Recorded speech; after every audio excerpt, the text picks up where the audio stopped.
Hi, this is Kimberley Reuter, business advisor and supply chain expert. And thank you for joining me on my podcast, The Morning Mood.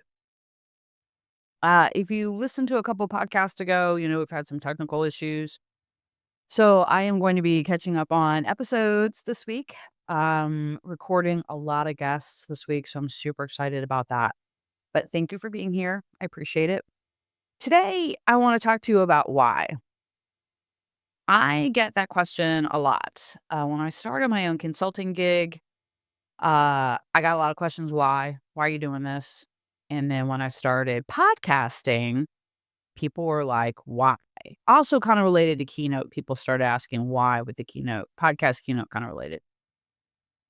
And so the easy answer with the consulting thing was people would ask me when I started my own consulting gig because I came off of a highly successful career at corporate, Amazon, Nordstrom, being a big change leader, building a lot of stuff, very successful. And so I started my own consulting gig, and people were like, "Well, why would you do that? Why?" And back then, that the answer to that question was really easy. The answer to why did you start a consulting business was because consultants suck.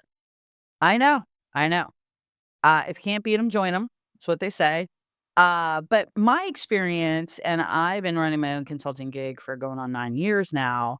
My experience almost 10 years ago was the supply chain consultants that I was running into didn't really have a lot of experience.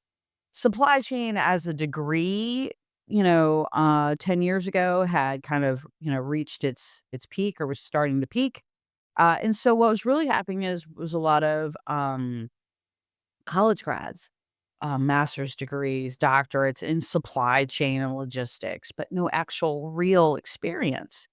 And so, what I would find myself working with when I was working with supply chain consultants are people that I had to educate because they didn't have any real experience. They just knew what they learned in class, which is a great place to start, but it does not set you up to be a consultant. So that was really why I started my consulting gig because I thought that I had more to offer, which I did. I had, 20 years of experience actually doing it. I felt like I had a unique perspective and a unique style, which is my no bullshit, I'm not going to tell you any lies style. Turns out in consulting, sometimes they do want a few lies. So truth isn't always the best, or at least you have to put it in a way that maybe they can digest. I think the biggest thing I've always struggled with is speed. I like to move very, very, very fast. And in order to move very, very fast, you have to be very, very focused and you have to be very clear about what you're doing. So a lot of times people get lost in that. Someone told me once, give me a little wake. And that's probably a little bit true. So anyway, that's why I started consulting is that I had a lot of stuff. I had more experience than the people I was meeting that were doing consulting. Quite frankly, I felt like they were getting paid a lot more money than I was getting paid.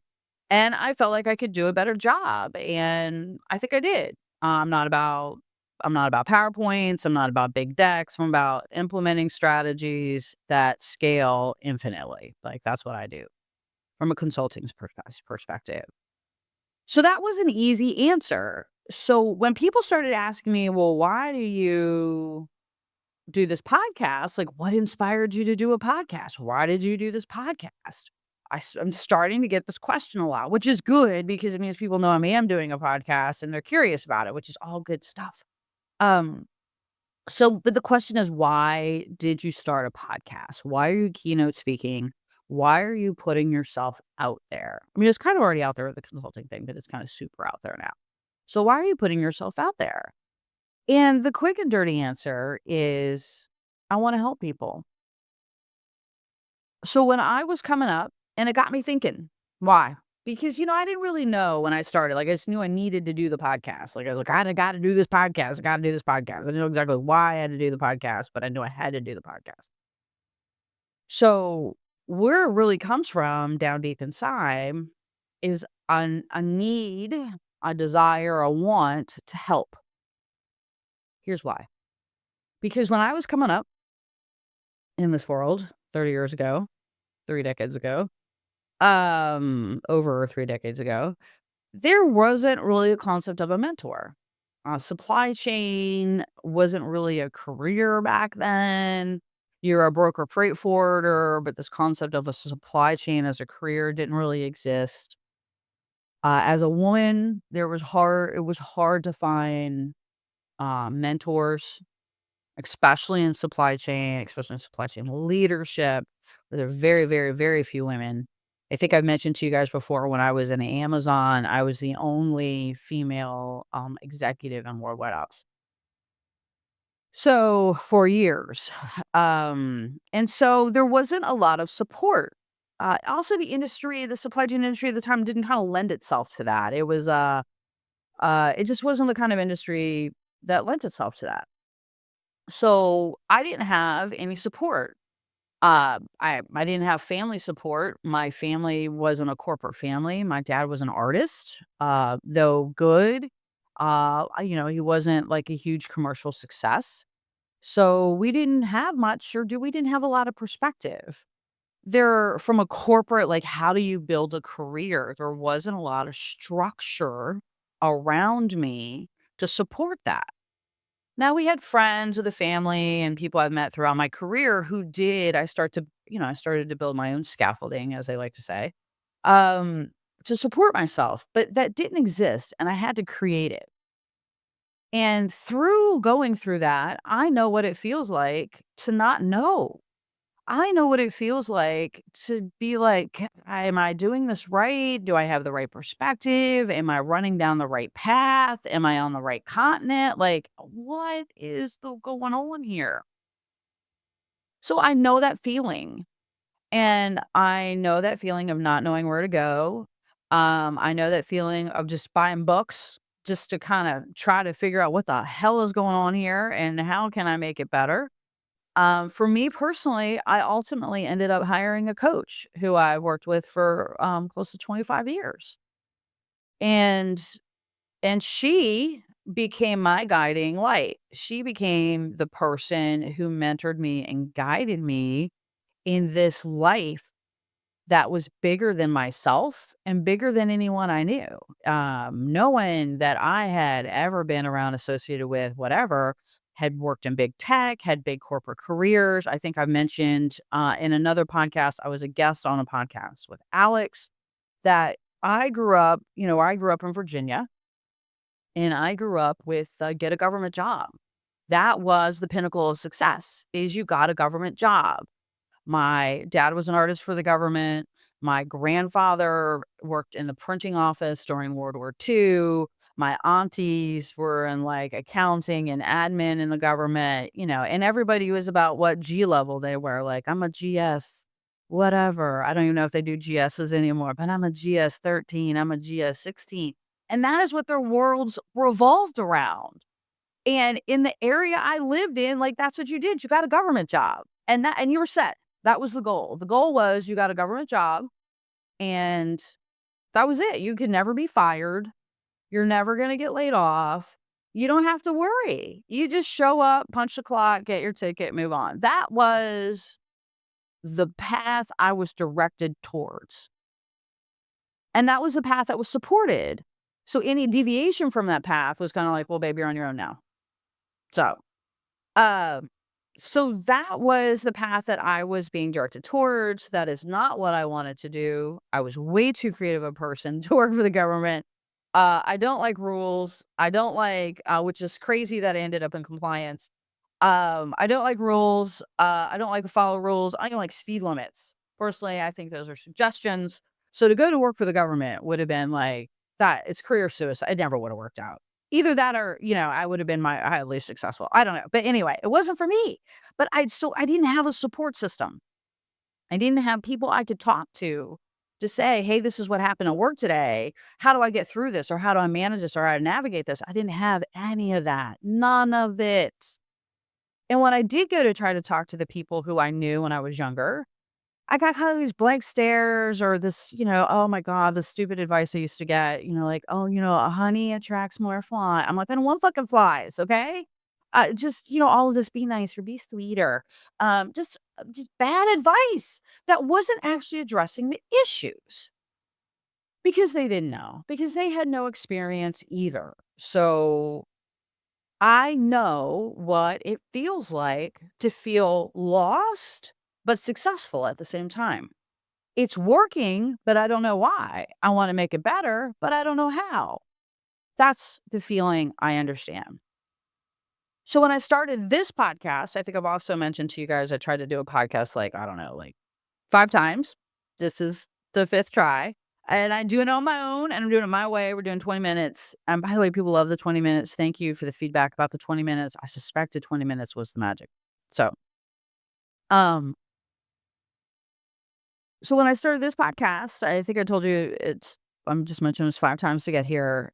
When I envisioned who I was talking to when I do these podcasts, I am actually talking to an audience in my head, believe it or not. It's kinda wild. Um, they're young leaders. They're the young me in my late 20s to I'm just a fucking now, to be honest with you, because you never stop learning. But I see young leaders, young professionals, young corporate, young tech trying to figure out what the hell they're supposed to be doing, how to be a leader, how to be successful, how to build strategies that work, how to think about problems. Those people, because I sat there. Let me tell you a story. When I started at Amazon, now I think I mentioned to you guys all way back when, in one of my first episodes about the origin, why, how I got here. It's kind of interesting if you want to go back and listen to it. But when I first started at Amazon, I think I mentioned that I did not have a business degree. I had an art degree, a bachelor's of art in international relations. That was my degree. And, um, that was mostly, like, economics, languages, politics. That's what that was. And it's actually been very effective. But I didn't have a business degree. I never run a business. I'd never written a business case. I'd never written use cases. I'd been developing technology for about 2 years. So, I knew about, like, use cases and the dev cycle somewhat back then, dev cycle. But I didn't know a lot about, just leadership or anything. So I had no business training whatsoever. And one of the first things I was asked to do, I was hired at Amazon in late 2005. I officially started in January 2026, which if you work at Amazon now, you will know that this is about what they call OP1 time. Actually, it's OP2. OP1 happened in the fall, and this should be OP2. As I understand it, Amazon just has OP all the goddamn time now. So, I don't know if any of this makes sense, but back in the day, we had OP1 and OP2, and that was it. There was no OP 75s. Okay, there's OP1, which was your operating plan version 1 that you did in the fall for the upcoming year. And then in around February, we did OP2, which is a refinement of the operating plan. Anything we learned during Q4 was opportunity to make a change. That's how it worked. So I come in and it's time to produce this OP2 document for this product that I've been hired to develop called Timax, which would eventually come Amazon Global, which didn't really have a plan. It had some base code, and that was about it. And I had never written a document before, a business document. I didn't know what the fuck I was doing. So I showed up in there with like a paragraph pinned on a page. And like everybody in the room was horrified for me. They were like, "What is this?" And I'm like, "I don't know what the hell I'm supposed to bring in. I have literally no concept of what they're asking for. Like I know emails. That's about all I know. I've been a customs broker up until this point and software development, as I mentioned, a couple years there. So I have no idea what they're looking for. But I had to learn,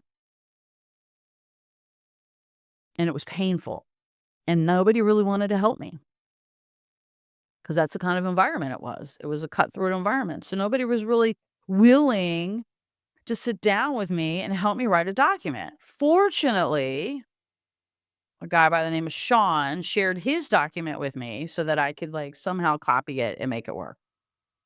But I got through it, but it was painful, and if I had somebody to help me figure it out, it probably would have been easier. So that is my story. are one of my many, many, many, many, many, many, many, many stories about trying to figure it out on my own and not having anyone else there to help me. And so that is what this podcast was born out of, was that if I can share some painful message that I learned the absolute hardest fucking way possible, if I can do that, if I can share that with you and you can take something from it, if it can encourage you, if it can validate you, if it can inspire you, if it's just a voice in your head that sounds familiar and comforting, I've done my job. That's what I came to do. That's what this is about for me. I want to help. I want to help people be better at what they do.